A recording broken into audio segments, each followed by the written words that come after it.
నమస్తే welcome to Deeksha news వివరాల్లోకి వెళితే పంచాయతీరాజ్ గ్రామీణాభివృద్ధి శాఖపై తాడేపల్లిలోని తన క్యాంపు కార్యాలయంలో ముఖ్యమంత్రి వైఎస్ జగన్మోహన్ రెడ్డి సోమవారం సమీక్ష చేపట్టారు।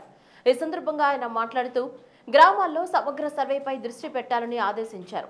డిజిటల్ లైబ్రరీల నిర్మాణంపై దృష్టి పెట్టాలన్న సీఎం అర్బన్ ప్రాంతాల్లో కూడా డిజిటల్ లైబ్రరీలను తీసుకురావాలన్నారు।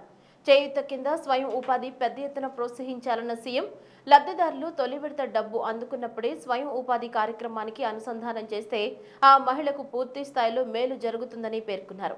గ్రామీణాభివృద్ధి శాఖ కింద చేపట్టే ఉపాధి కార్యక్రమాలపై నిరంతరం సమీక్ష చేయాలి। ఆ కార్యక్రమాల పనితీరుపై మదింపు చేసేందుకు శాఖలో ప్రత్యేక విభాగాన్ని ఏర్పాటు చేసుకోవాలి। నివేదికల ఆధారంగా ఆ యూనిట్లు విజయవంతంగా నడిచేందుకు తగిన చర్యలు తీసుకోవాలని సీఎం సూచించారు। సీఎం క్యాంపు కార్యాలయంలో ముఖ్యమంత్రి వైఎస్ జగన్ ను కలిసిన మానవ హక్కుల కమిషన్ హెచ్ఆర్సీ 2022-23 వార్షిక నివేదికను HRC chairman justice Mandata Sitaramamurthy, judicial సభ్యులు దండే సుబ్రహ్మణ్యం, నాన్ జ్యుడిషియల్ సభ్యులు డాక్టర్ శ్రీనివాసరావు గోచిపాత అందజేశారు।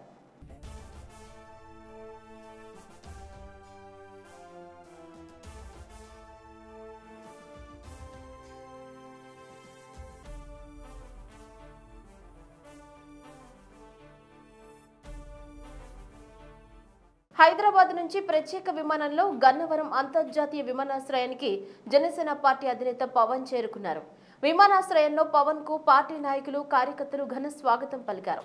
గన్నవరం విమానాశ్రయం నుంచి రోడ్డు మార్గాన మంగళగిరి పార్టీ కార్యాలయానికి చేరుకున్నారు। వారాహి 3 షెడ్యూల్ పై పార్టీ కార్యాలయంలో పవన్ చర్చించనున్నట్లు సమాచారం।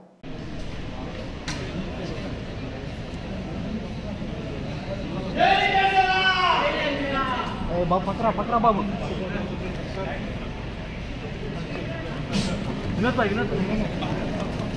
चल चल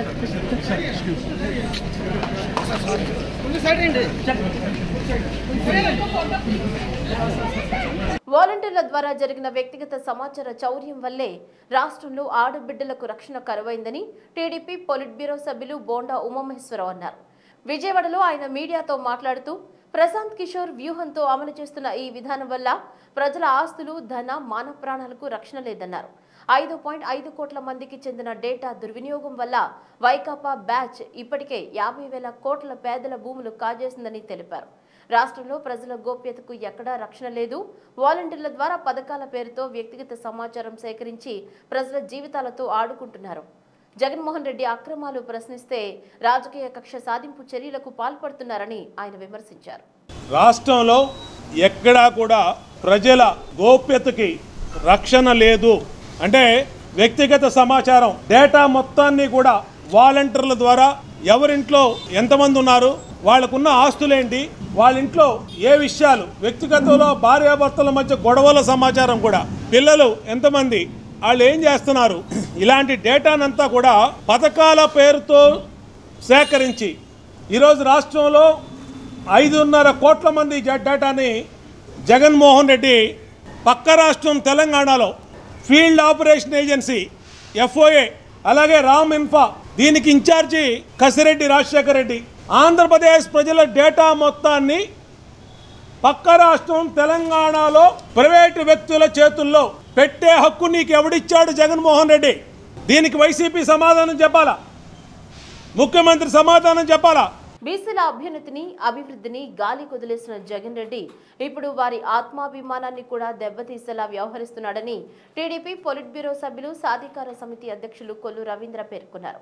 యువగళం పాదయాత్రలో భాగంగా నిర్వహించిన జయహో బీసీ సభలో జగన్ రెడ్డి అరాచకానికి బలైపోయిన బాధితులు సమస్యలు చెప్పుకుంటే వారిని పెయిడ్ ఆర్టిస్టులు అంటూ వైసీపీ నేతలు అవమానించడాన్ని తప్పుబట్టారు।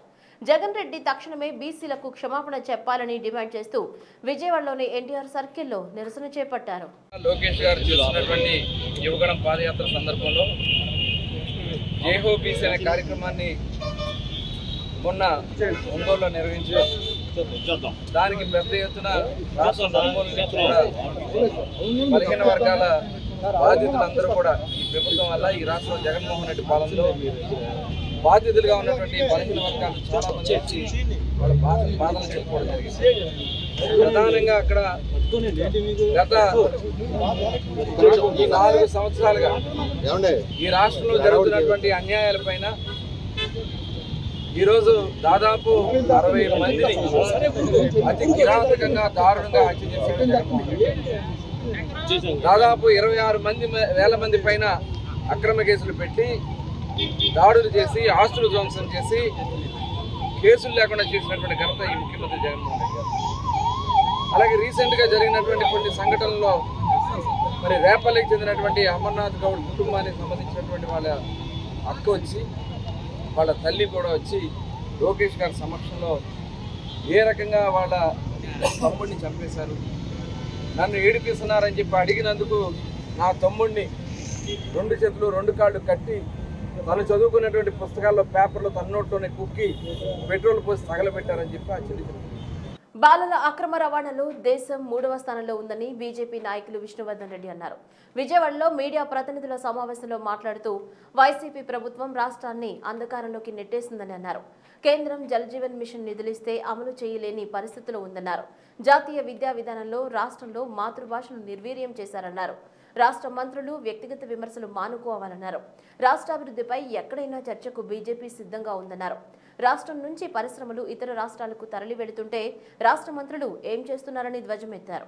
రాష్ట్రాభివృద్ధికి ఒక్క బీజేపీ మాత్రమే కట్టుబడి ఉందని స్పష్టం చేశారు. కేంద్రం రాష్ట్రానికి ఆరోగ్య రంగానికి నిధులు కేటాయిస్తే ఆ నిధులు ఎక్కడ వినియోగించారో మంత్రి విడుదల రజని సమాధానం చెప్పాలని డిమాండ్ చేశారు. బాలల అక్రమ రవాణాలో ఈ దేశంలో 27 రాష్ట్రాలు కేంద్రపాలిత ప్రాంతాలు ఉంటే ఆంధ్రప్రదేశ్ టాప్ 3లో ఉంది. చెప్పింది కూడా ఎవరు? కైలాస్ సత్యార్థి, అంతర్జాతీయ అవార్డు గ్రహీత. ఆయన ఒక నివేదికను విడుదల చేస్తే బాలల అక్రమ రవాణాలో ఆంధ్రప్రదేశ్ టాప్ 3లో ఉందని చెప్పి, తలసరి ఆదాయం పర్ క్యాపిటల్ ఇన్కమ్ దక్షిణాది రాష్ట్రాల్లో ముఖ్యమంత్రుల్లో 2 లక్షల కోట్లు పంచింది దేశ చరిత్రలో ఎవరు లేదని చెప్తుంటాడు జగన్మోహన్ రెడ్డి గారు. ఇప్పుడు మంత్రులు కూడా చెప్తుంటారు. బీజేపీ సూటిగా అడుగుతుంది, తలసరి ఆదాయంలో తెలంగాణ, కర్ణాటక, ఆంధ్రప్రదేశ్ ఎందుకు తక్కువ ఉంది? తమిళనాడు లాంటి రాష్ట్రంతో ఎందుకు తక్కువ ఉంది? దక్షిణాది రాష్ట్రాల్లో వెనుకబడిందనే విషయాన్ని గుర్తు చేస్తున్నా. ఇది కాదంటారా? మొహరం వేడుకల్లో చారిత్రక వైవిధ్యాన్ని, రొట్టెల పండుగగా మత సామరస్యాన్ని సంతరించుకున్న నెల్లూరులోని బారా షాహీద్ దర్గాలో సమాధులకు గంధలేపన మహోత్సవాన్ని వేకువన పౌర్ణమి ప్రాధాన్యంగా నిర్వహించారు. ప్రభుత్వం రాష్ట్ర అధికారిక పండుగ హోదాను కల్పించడంతో జిల్లా joint collector Kurmanath, SP Tirumalesh Reddy, నగర శాసనసభ్యులు అనిల్ కుమార్ యాదవ్లు మత పెద్దలతో కలిసి వేడుకను నిర్వహించారు. నెల్లూరు నగరం కోటమిట్టలోని అమీనా దర్గా నుంచి 12 బిందెలతో గంధంతో ఆయా సాంప్రదాయ పెద్దలు నగరోత్సవంగా తరలివచ్చారు. ఈద్గా మైదానంలో పీఠాధిపతికి ఆహ్వానం పలికి ఆయన ఆధ్వర్యంలో బారా షాహీద్ సమాధులకు గంధలేపన కార్యక్రమాన్ని నిర్వహించారు. ఈ సందర్భంగా ఎమ్మెల్యే అనిల్ కుమార్ యాదవ్ మాట్లాడుతూ సర్వ మానవాళి శాంతిని కాంక్షించేవారే అమరులైన షహీదులన్నారు. షహీదులు ఉన్న దర్గాలను మత సామరస్యంగా సందర్శించే సాంప్రదాయం కొనసాగుతోందన్నారు. సంక్షేమమే ధ్యేయంగా కొనసాగుతున్న రాష్ట్ర ముఖ్యమంత్రికి బాషాహీదులు ఆశీస్సులను అందించాలని ఆకాంక్షించారు.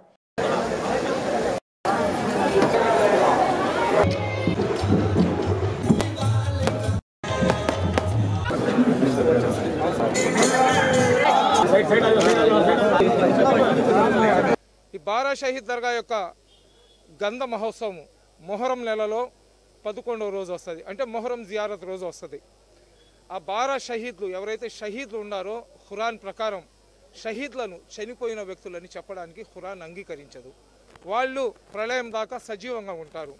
అదేవిధంగా కడప నుంచి ఆస్థానాయే మగ్దుమిలాహి సంబంధించిన పీఠాధిపతులు ఈ దర్గా యొక్క గంధ మహోత్సవానికి వచ్చి ఆ గంధాన్ని ఆ 12 పవిత్ర సమాధులకు లేపనం ఎందుకు చేస్తారంటే 400 సంవత్సరాల ముందర ఈ బారా షహీద్ దర్గా ఇక్కడ వెలిస్తే 400 సంవత్సరాల ముందర ఆస్థానాయ మగ్దుమిలాహి అక్కడ వెలిసింది.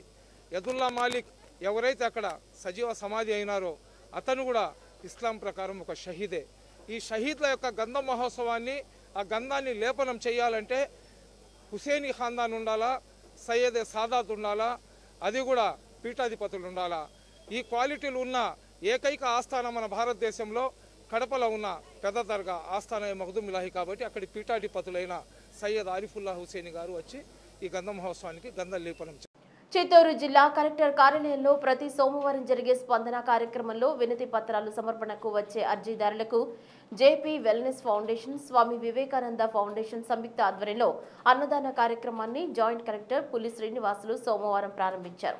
ఈ సందర్భంగా జాయింట్ కలెక్టర్ మాట్లాడుతూ ప్రతి సోమవారం జిల్లా కలెక్టర్ కార్యాలయానికి విచ్చేసే అర్జీదారులకు అన్నదాన కార్యక్రమం చేపట్టడం అభినందనీయమన్నారు. స్వామి వివేకానంద ఫౌండేషన్ చైర్మన్ ప్రముఖ న్యాయవాది జై కుమార్ మాట్లాడుతూ జిల్లా కలెక్టర్ కార్యాలయానికి వచ్చే సందర్శకుల కోసం అన్నదాన కార్యక్రమంతో పాటు మినరల్ వాటర్ ప్లాంట్ ఏర్పాటు చేయనున్నట్లు వెల్లడించారు.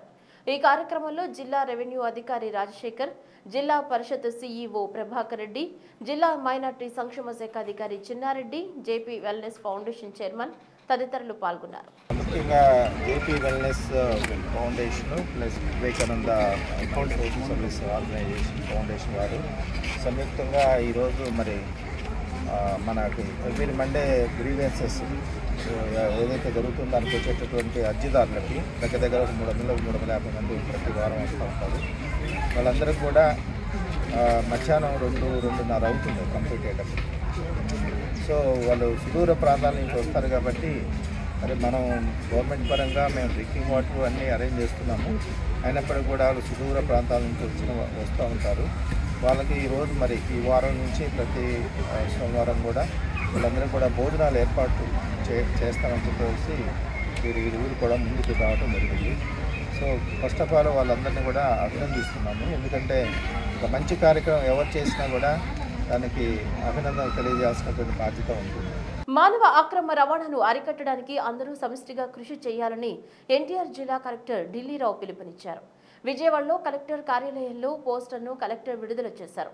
ఈ సందర్భంగా కలెక్టర్ మాట్లాడుతూ ఆయుధాల అక్రమ రవాణా తర్వాత ప్రపంచంలో 3వ అతిపెద్ద వ్యవస్థీకృత నేరంగా మానవ అక్రమ రవాణా అవతరించిందని ఆవేదన వ్యక్తం చేశారు. మానవ అక్రమ రవాణా చట్టంపై ప్రజలకు అవగాహన కల్పించేలా చర్యలు తీసుకోవాలన్నారు. బాలలు అక్రమ రవాణాకు గురైతే చైల్డ్ లైన్ 1098, మహిళలు అక్రమ రవాణాకు గురైతే 100కు తెలియజేయాలన్నారు. మానవ అక్రమ రవాణాను అరికట్టడానికి అందరూ సమాజంలో ప్రతి ఒక్కరూ సమిష్టిగా కృషి చేయాలని పిలుపునిచ్చారు. పిల్లలు, మహిళలపై సైబర్ నేరాలు, ఆన్లైన్ ట్రాఫికింగ్ అరికట్టేందుకు రాష్ట్ర ప్రభుత్వం యాంటీ హ్యూమన్ ట్రాఫికింగ్ యూనిట్స్ ఏర్పాటు చేసిందని తెలియజేశారు. హ్యూమన్ ట్రాఫికింగ్, పర్సన్స్కి సంబంధించినటువంటి ట్రాఫికింగ్ అనేది ఎప్పటి నుండో ఓల్డెన్ డేస్ నుండి ఉంది. అప్పుడు ఎక్కువగా మోర్ అండ్ మోర్ ఈ ఫోర్స్డ్ లేబర్, బాండెడ్ లేబర్ అనేటువంటి దాంట్లో ఉండేది ఎక్కువగా. ఫార్చునేట్లీ ఆ బాండెడ్ లేబర్ అనేటువంటి తగ్గింది ఇప్పుడు. అయినప్పటికీ కొన్ని కంట్రీస్లో ఎప్పటికీ కూడా మన ఈ ఈస్టర్న్ కంట్రీస్ ఏవైతే ఉన్నాయో వాటిల్లోకి, అంటే యునైటెడ్ అరబ్ ఎమిరేట్స్ కానీ, దుబాయ్ కానీ, లేకపోతే సౌదీ కానీ, ఇప్పటికీ ఇక్కడ నుండి చాలా వరకు పేదవాళ్ళు అక్కడికి వెళ్ళిపోయి అక్కడ నుండి లేబర్కి వెళ్తే పర్వాలేదు కానీ ఇంట్లో పనిచేయడానికి కానీ అక్కడ నుండి కూడా తిరిగి రాలేని పరిస్థితుల్లో చాలామంది ఉంటున్నారు. అది మనం ఒకసారి అంటే అటువంటి వెళ్ళి ఎంప్లాయ్మెంట్కి వెళ్ళొచ్చు కానీ ఎప్పుడు రావాలంటే అప్పుడు వచ్చే విధమైనటువంటి ఆ రైట్ అనేటువంటి ప్రతి ఇండివిజువల్కి ఉండాలి. డొమెస్టిక్ లేబర్ ఒక ఇంట్లోకి వెళ్ళాక వాళ్ళకి డబ్బులకో లేకపోతే ఒక 5-6 సంవత్సరాలకు ముందే అడ్వాన్స్ తీసుకొని ఆ ఇంటి నుండి బయటికి రాలేని పరిస్థితులు కూడా ఉన్నాయి. వరద ప్రభావిత ప్రాంతాల్లో పునరావాస సహాయ కార్యక్రమాలు నిరాటంకంగా కొనసాగిస్తున్నామని ఏలూరు జిల్లా జాయింట్ కలెక్టర్ బి లావణ్య వేణి తెలిపారు. ఏలూరు జిల్లా కలెక్టరేట్లో ఆమె మీడియాతో మాట్లాడుతూ గోదావరికి ఎగువ ప్రాంతం నుంచి వస్తున్న వరద కారణంగా వేలేరుపాడు, కుక్కునూరు మండలాల్లో పలు గ్రామాలు ముంపునకు గురయ్యాయన్నారు. ఆయా ప్రాంతాల్లో ఉన్న 9,166 మందిని సురక్షిత ప్రాంతాలకు తరలించడం జరిగిందన్నారు. 12 పునరావాస కేంద్రాలను ఏర్పాటు చేసి ప్రతి ఒక్కరికి త్రాగునీరు, ఆహారం అందిస్తున్నట్లు లావణ్య వేణి వివరించారు. ఏలూరు జిల్లాలో లాస్ట్ 10 డేస్ నుంచి కూడా మనకి భద్రాచలంలో వాటర్ లెవెల్స్ ఇంక్రీజ్ అవ్వడం వలన మెయిన్గా మనకి వరదలు అనేది రావటం జరిగింది. వేలేరుపాడు, కుక్కునూరు మండలాల్లో ఈ 10 డేస్ నుంచి కూడా వచ్చినటువంటి వరదల వలన కూడా మొత్తంగా 45 హ్యాబిటేషన్స్ అనేది ఎఫెక్ట్ అయినాయి. వేలేరుపాడు వచ్చేసి 35 హ్యాబిటేషన్స్, కుక్కునూరు వచ్చి 10 హ్యాబిటేషన్స్. ఈ 2 మండలాలకి సంబంధించి టోటల్ వచ్చినటువంటి పాపులేషన్ ఎఫెక్ట్ అయినప్పుడు చూసినప్పుడు 13,000 కుటుంబాలు 13,764 మంది పాపులేషన్ ఎఫెక్ట్ అయ్యారు. అండ్ 4,766 కుటుంబాలు ఎఫెక్ట్ అయ్యాయి. వీళ్ళందరికీ కూడా రిలీఫ్ క్యాంప్స్ అనేది పెట్టడం జరిగింది. 12 రిలీఫ్ క్యాంప్స్ ఆర్గనైజ్ చేశాము. అండ్ ఈ రిలీఫ్ క్యాంప్స్లో సుమారుగా కూడా 9,400 మంది ఈ రిలీఫ్ క్యాంప్స్లో రావడం జరిగింది. అండ్ వీళ్ళకి ఫుడ్ అనేది 4,446 కుటుంబాలకి అక్కడ ఫుడ్ అనేది ప్రొవైడ్ చేయడము, డ్రింకింగ్ వాటర్, శానిటేషన్, ఎవ్రీథింగ్ అక్కడ మనకి క్యాంప్స్ ద్వారా కూడా ఆర్గనైజ్ చేస్తున్నాము. రిమైనింగ్ 9,000 కుటుంబాలు ఏవైతే ఉన్నాయో ఇవన్నీ కూడా వాళ్ళ రిలేటివ్ హౌసెస్ లేదంటే హిల్ టాప్ ఏరియాకి వెళ్ళటం జరిగింది. మాజీ మంత్రి నారాయణ మరదలి వివాదం రోజురోజుకి ముదురుతోంది. నిన్నటి వరకు నారాయణపై తీవ్ర ఆరోపణలు చేస్తూ సోషల్ మీడియాలో వీడియోలు పోస్టులు చేసిన ఆయన సోదరుడు సుబ్రహ్మణ్యం భార్య కృష్ణప్రియ ఇప్పుడు ఏకంగా పోలీసులకు ఫిర్యాదు చేశారు. తనను లైంగికంగా వేధిస్తున్నారని, ఇదే విషయాన్ని వీడియోల ద్వారా ఇప్పటికే వెల్లడించారన్నారు. ఈ విషయం తన భర్త సుబ్రహ్మణ్యం కూడా తెలుసని అన్నారు. అందుకే నారాయణకు దూరంగా కోల్కతాకు వెళ్లిపోయినట్లు కృష్ణప్రియ వెల్లడించారు. తనకు ఆరోగ్యం బాగోలేదని తప్పుడు ప్రచారం చేస్తున్నారని పోలీసులకు ఇచ్చిన ఫిర్యాదులో పేర్కొన్నారు. నిన్న నేను పోలీస్ స్టేషన్కి అదే పనిగా ఓపిక లేకపోయినా ఓపిక తెచ్చుకొని మరీ వెళ్ళి కంప్లైంట్ ఇచ్చాను రాయదుర్గం పోలీస్ స్టేషన్లో. ఇంతవరకు నాకు ఆ ఎఫ్ఐఆర్ కాపీ నాకు రాలేదు. I can understand police officers అంటే ఒకళ్ళ కింద వాళ్ళకి బాసులు ఉంటారు, వాళ్ళకి బాసులు ఉంటారు, వాళ్ళకి బాసులు ఉంటారు. As a police officer daughter I can understand your situation. మీతోటి ఎవరో ఒత్తిడి తెస్తున్నందువల్ల మీరు ఎఫ్ఐఆర్ నమోదు చేయనట్టున్నారు. బహుశా నేను దాన్ని మిమ్మల్ని తప్పు పట్టట్లేదు, కానీ ఒక్క విషయం, ఆ ఒత్తిడి తెస్తున్న వాళ్ళనే నేను ప్రశ్నించదలుచుకుంటున్నా. మీ మీద ఒత్తిడి తెస్తున్న వాళ్ళు ఎవరు? తెలంగాణ పొలిటీషియన్సా, కేసీఆర్ గారా, కేటీఆర్ గారా, హరీష్ రావు గారా? ఈ మూడు లేదు. ఏపీ నుంచి వస్తుందా? జగన్మోహన్ రెడ్డి గారా, ప్రజెంట్ సీఎం కాబట్టి ఫస్ట్ నేమ్, చంద్రబాబు నాయుడు గారా, లేకపోతే పవన్ కళ్యాణ్ గారా? ప్రావిన్స్ లోని బజార్లో జేయూఐఎఫ్ రాజకీయ పార్టీ మీటింగ్ ను నిర్వహించింది. ఈ సందర్భంగా భారీ సంఖ్యలో జనం పాల్గొన్నారు. ఇందులో అకస్మాత్తుగా భారీ పేలుడు సంభవించి భారీగా ప్రాణ నష్టం జరిగిందని అధికారులు తెలిపారు. పేలుడును జేయూఐఎఫ్ నాయకుడు హఫీజ్ అబ్దుల్లా ఖండించారు. మానవత్వంపై దాడిగా పరిగణిస్తున్నట్లు పేర్కొన్నారు. పేలుళ్లపై పాక్ ప్రధాని షహబాజ్ షరీఫ్ దిగ్భ్రాంతి వ్యక్తం చేశారు. ఈ వార్తలు ఇంతటితో సమాప్తం. నమస్కారం.